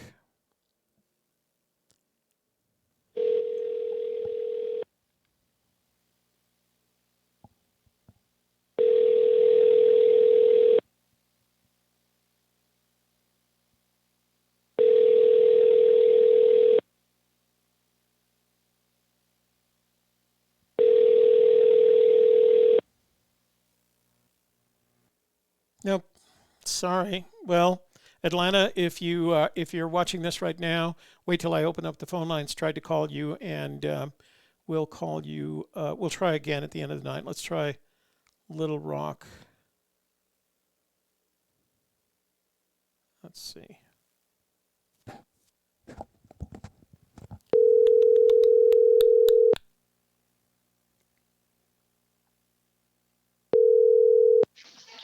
Hello. Hey, Roy, it's Toby on AGK calling, returning your call. Yes, sir. Hey, Toby, how you doing? Very good, thank you. And you? I'm doing well. Thanks for asking. Good to hear. Glad you're okay. You had a lot of people that obviously care about you and miss you, so that's cool. I'll leave that there. So part of the problem was I was north of Espanola in the area I was in. There is no phone service, so I didn't see anything until I got south of Espanola, and then I was able to call Christy and tell her what was going on. So, but I appreciate it. I saw the chat room afterwards, and I realized that, a lot of people were worried about just accolades for your character and who you are, the way you speak and present your channel, I think speaks volumes to why people were concerned. Well, I was very grateful for the love and the care that I saw in that chat room, and Christy, what Christy told me, because you could hear it in her voice. She was high pitched, excited, both that nothing had happened to me and that I could say that. And at the point that I spoke with her, apparently Cynthia, who lives about 10 minutes away from me, was literally getting into her truck and headed over to make sure nothing had happened. So I can see that. So it's a tight knit group, and that's pretty neat. Yeah, it is. I was very. I don't want to say I was grateful. I was warmed by the feelings of concern that were expressed in that chat room, and I was glad that I could turn it around and say I'm okay. Nothing bad happened. I made a mistake. So. Yes, sir. Getting back to the poem, we had some discussions last week, and I missed you when you couldn't make it. But I wanted to start with. I just want to discuss real quickly with you about where Forrest had said, "Don't mess with my poem." Mm-hmm.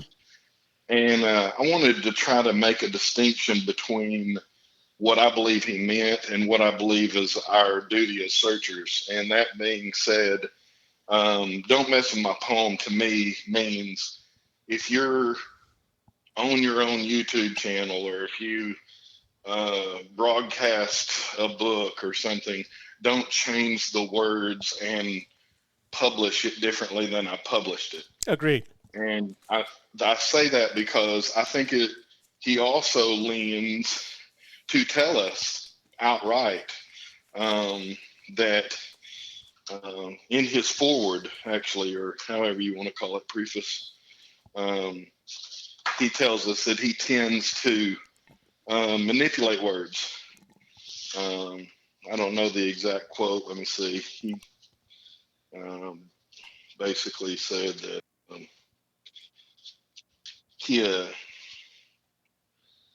he tend to bend words a little. But before that, he said that the treasure chest is true. This is in the preface of his Thrilled of the Chase. Yeah. Right after that, he mentions his book is his 9th in 26 years. Right. Things like that. But the reason I brought that up is because I hear sometimes that people will say something that I think this means that or that means that. Well, that's our duty as searchers. And we're all going to have our thoughts, and some of these thoughts actually help me, and I'm sure they've helped other people. So don't mess with it. I don't interpret that as don't analyze or interpret this. He challenges us to look at these words and to make some kind of meaning other than what may be outright said. So first of all, I agree with you wholeheartedly. I don't think it's necessary to start unraveling the words in the poem to make it fit whatever theory you're proposing. The words speak for themselves. The poem speaks for itself. Correct. And I think it's all about analysis. But when you push him on that, you can excite him. I did a video a couple of years ago, and the premise of the video was, screw the poem. I know where to start. I'm just going to go there and look for the treasure. And friends of mine and friends of his, mutual friends, said that upset him, the idea that I would ignore his poem. So there's also, I believe, an investment in his not only his personality but his pride in that poem, right? Yes. So I think between the investment in time, the investments that he made in time and effort, and his personality, how much of his personality is in that poem, and then the pride of having accomplished that, because he spends a lot of his, I don't want to say spends a lot of time, he's always expressed his concern with not having a formal education. So I think the pride part of it was the fact that someone without that education had become knowledgeable enough through reading, through studying, through the acquisition of words and letters to have composed that poem. And I think it's a combination of those four things: time, effort, personality, because he's even said there's a lot of him in that poem. You can let him know, since you're buddies or friends and often touch bases. Okay, now you're just being funny. All right. Well, hey, I mean, you have more contact than I do. I do. That being said, he articulated this as a poem constructed from an architect. Right. And if you look at it from that point of view, then an architect creates a blueprint. And the blueprint can be described as a drawing, as used in the poem, a plan, a scheme, a design. Mm-hmm. That's why he doesn't want it messed with. Yeah. In my interpretation of staying away from messing with it is that don't get it out of order, because it could fall apart. It is directional. Yeah. And he's already told us in some other interview that there are contiguous. So contiguous. Thank you. They touch each other. Right. They have a sharing border. Right. Okay. So that's why he doesn't want it messed with, because he don't want, if you follow the poem, it leads you to the treasure, and he meant that. However, that being said, what I'd like to bring in tonight is a little bit about the word halt. Okay. Where warm waters halt. It is the first clue.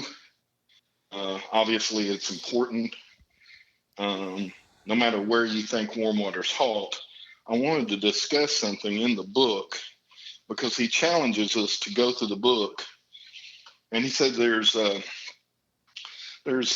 things sprinkled into the stories that may help you. Yeah. Figure out the clues.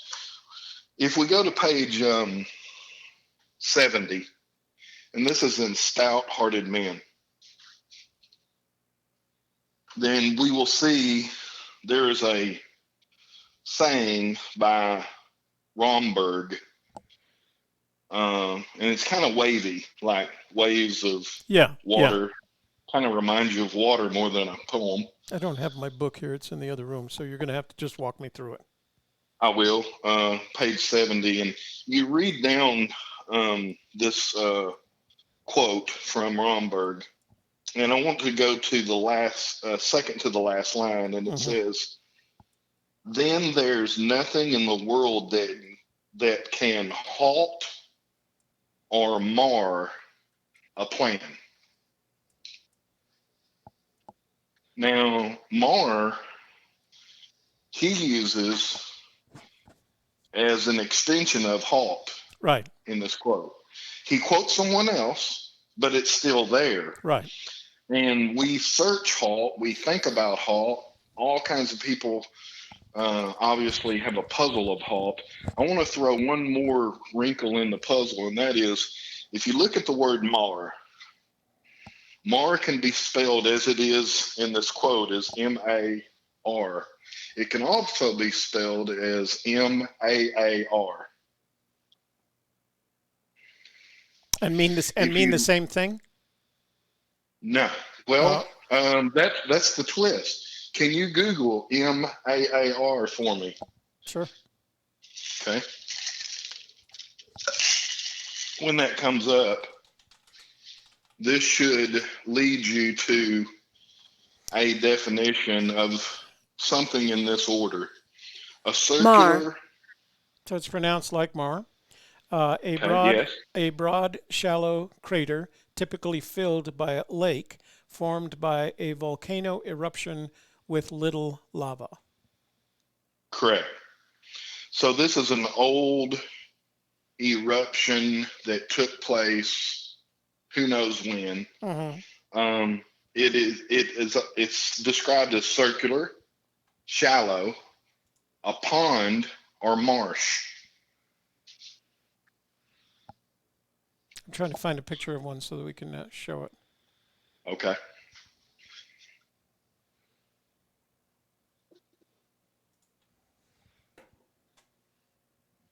No, it doesn't have water in it. Here we go. So here we go. That is. Here's you can't see it yet. Hang on. Oh, I was about to say, I thought that's a camel. All right. Here's what anyway. a MAR, M-A-A-R. Correct. Like. It's a volcano that didn't spew a lot of lava. Generally, when they do this, they're a collapsed volcano. That means the surface of the volcano that was lava at one time, as the lava recedes, as the magma recedes, the center collapses, and then whatever water spills in it, because it's not a volcano anymore, forms this lake. That's what he's talking about. That's what Roy's talking about as a MAR. So. Right. And I'm not saying this is a solve necessarily, but I'm pointing out that since it's in the book and there are sprinkles of hints, and he did use MAR, halt, or MAR, that there is a possibility that where we're searching has a circular pond, marsh, may or below, or the soaking of a hot springs. I'm still on the thermal area. Yeah. But I'm going more towards a circular pond or marsh as the halt. All right. So do me a favor. You're are you originally from Arkansas?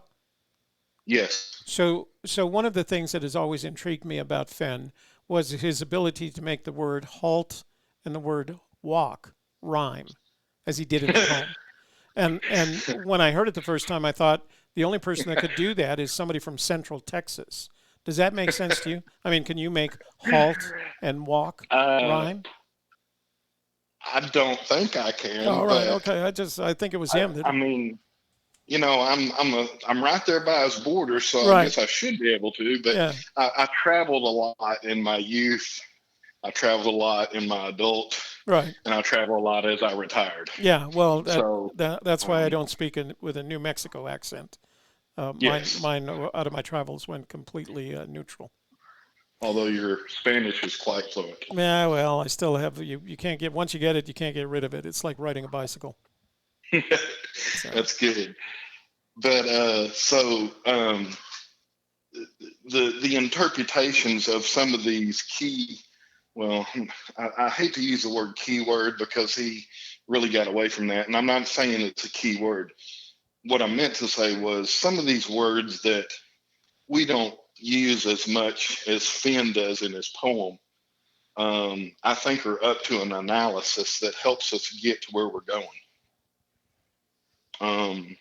I've analyzed the poem probably more than I should have because of all the downtime of this coronavirus. And one thing is that, you know, there's a lot of letters in this poem. He used every letter twice, except for one letter that doesn't use at all. Right, X. But every other letter, yes. And maybe there may be a reason he didn't use an X, because he saved that for a marking. It wouldn't be the first time we heard X marks the spot. So, right. Anyway, that being said, as I studied this poem and I used the place of my solve, and I have a main solve and I have two others as backup. So I'm not trying to be so locked in. Yeah. The only reason I have the number 1 one is it fits so well with everything else, and I didn't know it at first. Like I described to you last week, I hiked a lot, I backpacked a lot, came across this place that reminded me when I read the poem, read the book. But there were some other pieces missing until I got on a map, as he tells us to, and I looked at my place closer. When I did, I moved all the way down the list until basically finding the blaze. Right. And that takes boots on the ground. It doesn't matter who you are, where Absolutely. you are, what you're. So absolutely. The poem has some twist of meaning on some words. I have definitely come to that. But they're not so far-fetched to me. When if and I would recommend this to anybody, whoever has a solve, to take their place and write out how it fits to his clues. Why do your warm waters halt? Why? Where's your canyon? Where is it going down? Where could be the house of brown? Where are heavy loads? Where is water high? Right. And if you take the place you have in your mind, or if you've been there already and you say, I'm not ready to give up on that place. Yeah. Those are the steps that lead you to the X marks the spot. All right. So before we finish for the night, everybody in the room wants to know what state you're searching in. Wow. I am not really ready to divulge that. Well, okay, we'll just make sure. Let's make sure of one thing. It is one of the 4 search states. Yes. All right. Well, good. See, that was easy. So you're in one of the 4 search states. Yes. All right. And I can talk about that in a different. I'll have to put my thoughts together on how I might not outright answer that, but show how I came to that conclusion. All right. Well, sometimes it's just as easy to outright answer it, but let's not. Well, let me say let's this. save that. Let's save. You know what? I'll even save you the trouble. Let's get on to the next caller, and you can save that for the next call. How's that? That'll work, buddy. All right. You have a good evening. Thanks for letting me call you. And thank you for letting me have a forum. Oh, my pleasure. You can always you're always. It sounds to me like you're always prepared to contribute to the conversation. So have a good night, Toby. You too. Thank you. So K-Pro, welcome to the room. Sorry you missed tonight's drawing, but it was won by Nemo, and we're letting Shelley go early because we have a big workload. I don't know. We added this up. Between the two of us, we spend 27 hours a week just streaming on different channels, 27 hours a week. And the one that's becoming important to us in terms of growth and potential is our Sales Leaders Institute channel. And we felt like if we could free up Shelley just for a couple of extra hours a week to work on that channel to help grow that channel because it's going to grow in a different way. That we do that, and we figured out the best time for that was when I started taking calls. So I don't want anybody to infer anything. It was a perfectly rational business decision, and Shelley and I discussed it before we made the decision to do it, as always. All right, we have enough time, I believe. Oh, I've got some text messages. Hang on, let me do this. Let me open up the phone line, so if you want to call in and not get the voicemail. All right, phone lines are open, 202-815-1171. If you want to call and talk about the Fenn treasure, please do so. Meantime, I'm going to, whoa, look who's here. Hey, speak of the devil. Speak of the devil. Hey, caller, you look like you're new here. Why don't you introduce yourself to everybody? I'm the lead rooster. What are you doing? I'm staying out of trouble, Just I'm recovering from my faux pas Saturday and apologizing for that. Yeah, I was holding a candlelight to your back bumper of your red pickup. I was. So looking for that save. It was the one that said disabled veteran. Yep. Yeah. I seen you going down the canyon. I said, there he is. There he is, looking for that treasure. But I was like, Fenn, I was in my sedan, like you said about the the catcher in the rye. Yeah, exactly. I can do that. Well, that's what I did. I got in my sedan. I said, I can do that. I can do that. I can take off. Because all I need is my legs to walk in there. Well, let me tell you but I got wet. Let me tell you what happened on Saturday. Part of it was the fact that I had this. So I had put my drone up for sale, right? And part of it was I wanted to do one last flight before it's sold. I don't want to fly it after it's sold. And so my plan was to go up to around Angel Fire because I wanted to do some drone work around the New Mexico Vietnam Veterans Memorial, which is just a beautiful memorial. And so I had this plan. Shelley was going to come with me. Kevin had to stay home because he had the plumber coming over, et cetera, and then my drone sold. And I didn't feel like it was fair to the buyer for me to go fly it, but I felt like I had put my Saturday away to do something, and that's what happened. That's why I was MIA on Saturday night. Yeah, I sat up there for a little bit. Oh, you did in that area? Yeah, but I stayed there till Monday.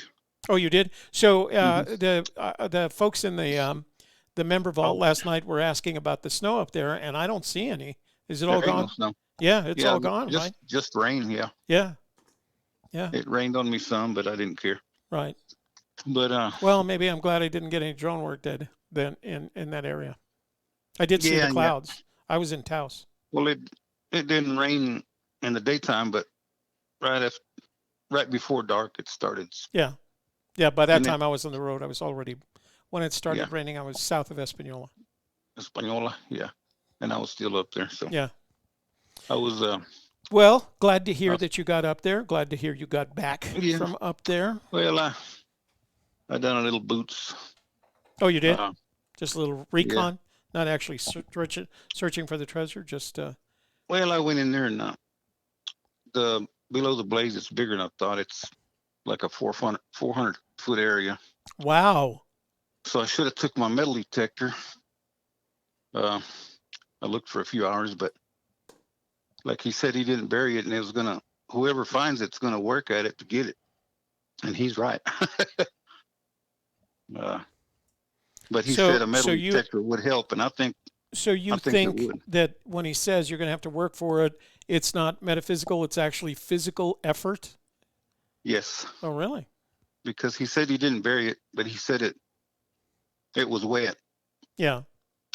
So I got up to my neck and wet, felt around, but it's a pretty long. So you think an 80-year-old man walked out with water up to his neck to hide a treasure? Is that what you're telling me?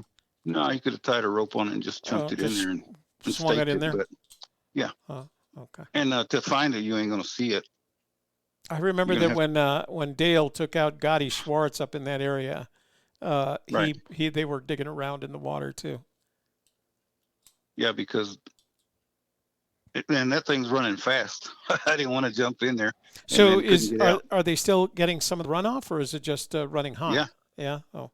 Yeah, it's running. So like I said, I laid on my belly and I couldn't reach the bottom, but I took out my Bowie knife and I could feel around there, and there's some good spots I felt, but I didn't have my metal detector, so I mean, if I could have felt it with my hand, I could have jumped in there and grabbed it, whether it's running or not. Each time I go out, I throw my metal detector in the back of the truck. I have yet to find a reason to use it, but it's there.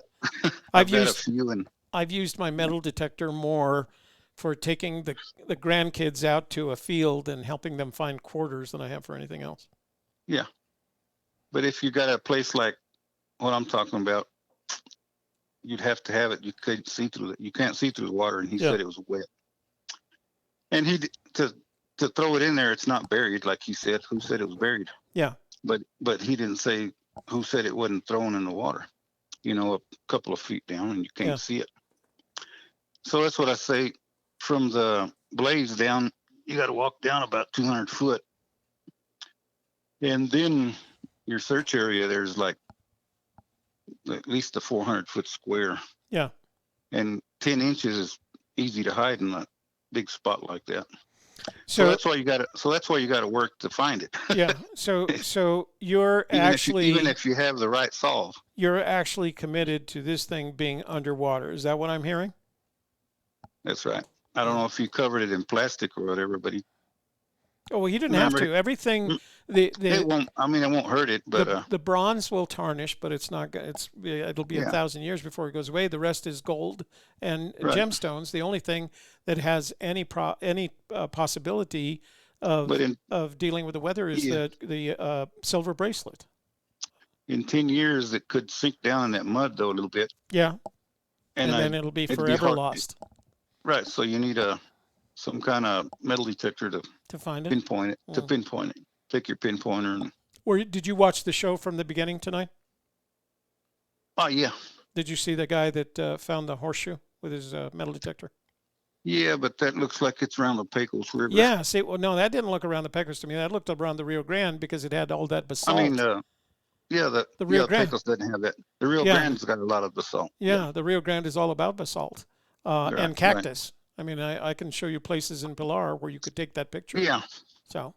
Yeah, he said it wasn't in the river, but he also said he couldn't tell him that it wasn't wet. I think I even have some videos of Miss Carney doing that. Let me see if I can find those.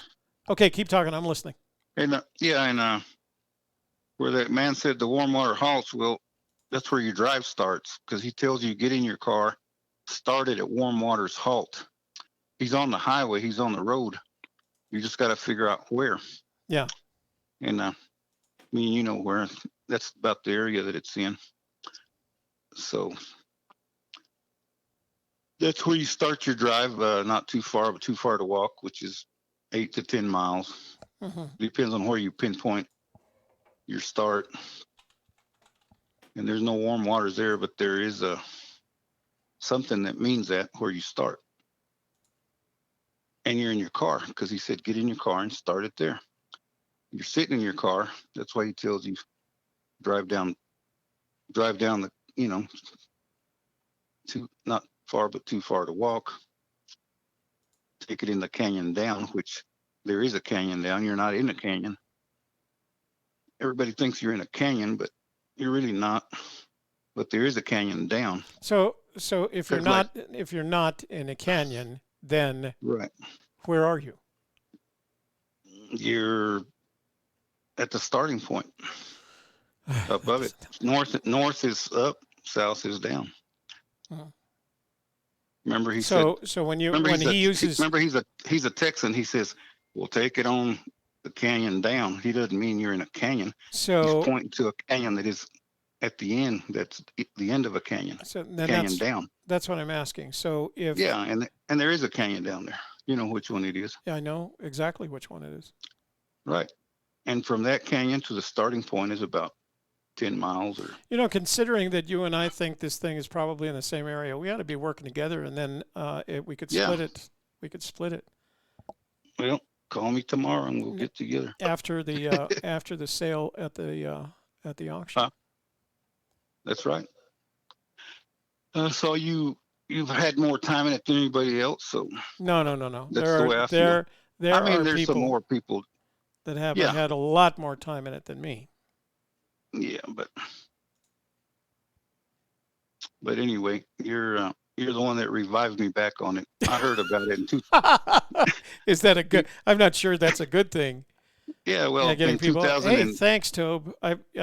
There's probably some spouse somewhere that would like to kill me for having gotten her husband back in the search. Like, yeah, he listened to you for a couple of weeks and now he's back in the search. I hate you. Well, when he come out in 10 and talked about it, or 11, on the news. Yeah, I was working in the field, so I really didn't pay much mind to it. I was working down south on that Texas one still. Yeah. But all right, let's see if we can give somebody else a chance here before we finish for the night. Yeah, well, last words, 30 seconds. Whenever you can, give me a holler and I'll meet you somewhere. Go search. Well, we'll talk about it. I don't know. Can I trust you? I guess I'll stay 6 foot away or 10 foot away. Oh, okay. It's going to be at least 6, maybe 10. I'm not coughing. All right, sir. Brothers. Well, thanks for checking in. I'm glad to hear from you, and I'm sure we'll talk again. All righty. Sounds good. Yeah, give me a holler when you can. I will. Talk to you. All right. All right. Bye-bye. All right. I'm going to leave the phone line. Oops, we did get a voicemail. Let me see. Oh, no, we just got a call. I'm going to leave the phone lines open for one more call before we sign off for the night. I'm trying to figure out what this is. Hold on just a second. Oh, you know what this is? Oh, you should. This is. Let me see. I'm going to move this over here so you can see it. All right, hang on. So this is some footage that we shot one of the times that we were up around the museum, or I'm sorry, the memorial. Let me just show you this quick. So this is raw footage. There's wind and things like that. This would have been incorporated into another one of our videos, but you should look at it. You'll probably recognize this person. Ready? And you'll probably recognize the location. You know what? I'm going to hide myself on this so you don't have to, so it doesn't block out that. Oh. There. Can you tell who that is? It's the MTP.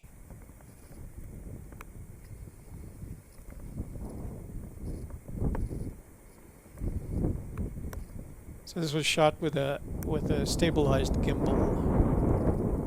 Ooh, it was cold up there that day. They have a full-sized Huey helicopter up there.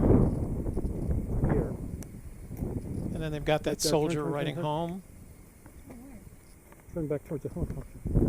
So here we are just giving footage, and I'm just giving her direction. She takes direction so well. She's very patient with me.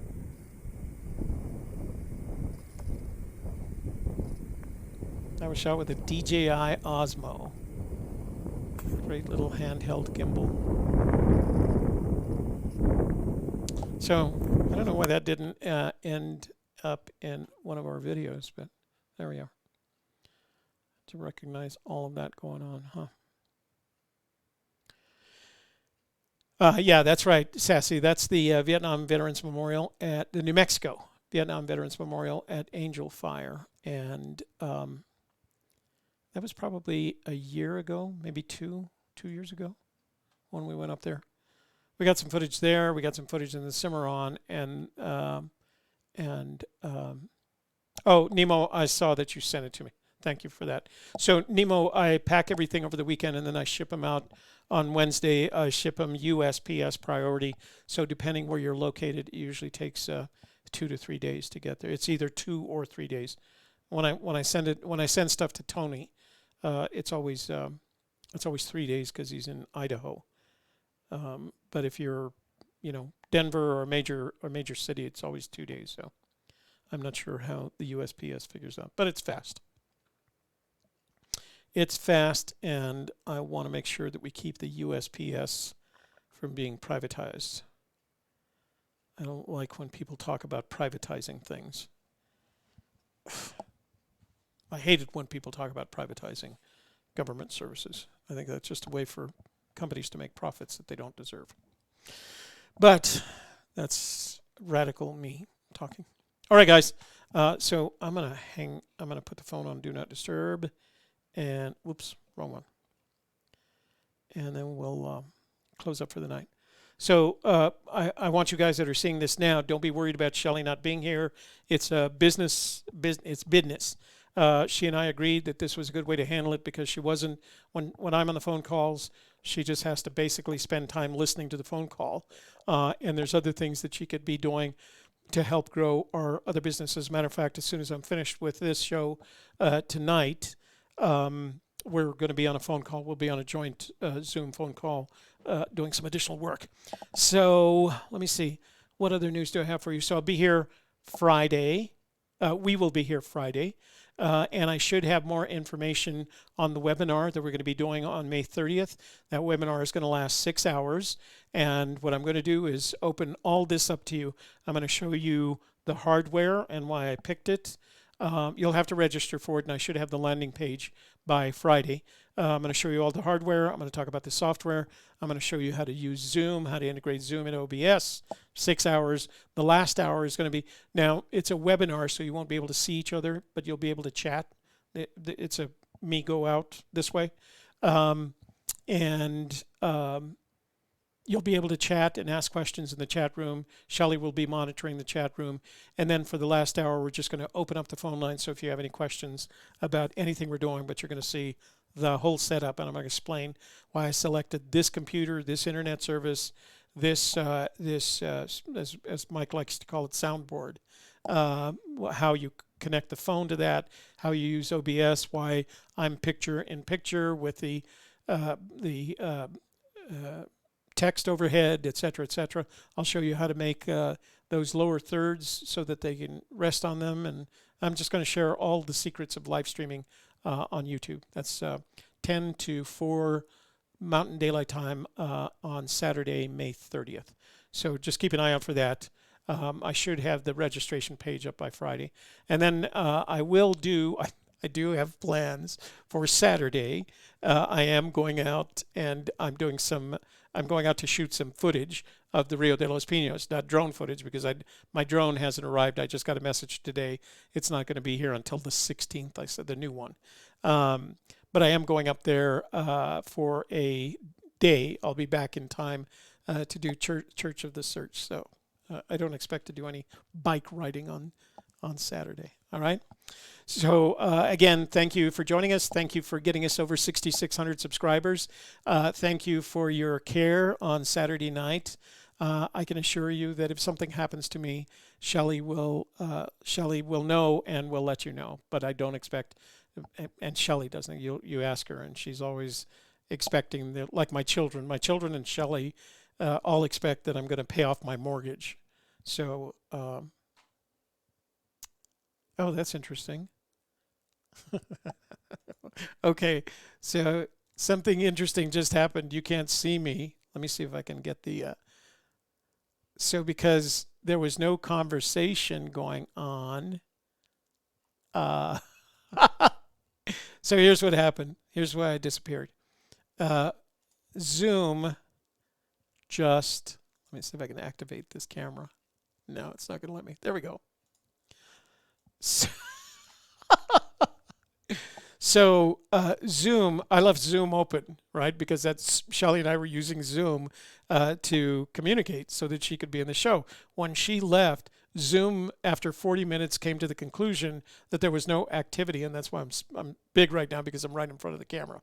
There was no activity in that Zoom meeting, so they automatically closed the meeting. That's what just happened right now.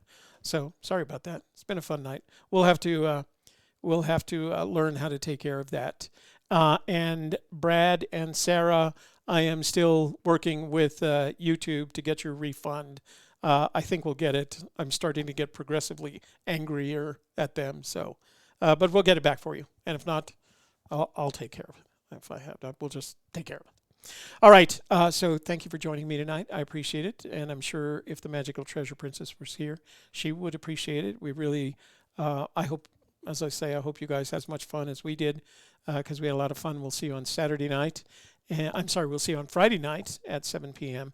And then we'll see you again on Saturday night. So we have a nice week ahead of us, right? A lot of fun. Lots of phone calls. Lots of Rio Grande Joe calling in. So who knows? By the end of the season, we might have some kind of agreement with him. Although I'm not sure we're actually looking in the same area, right? Thanks for joining me tonight. We'll see you on Friday.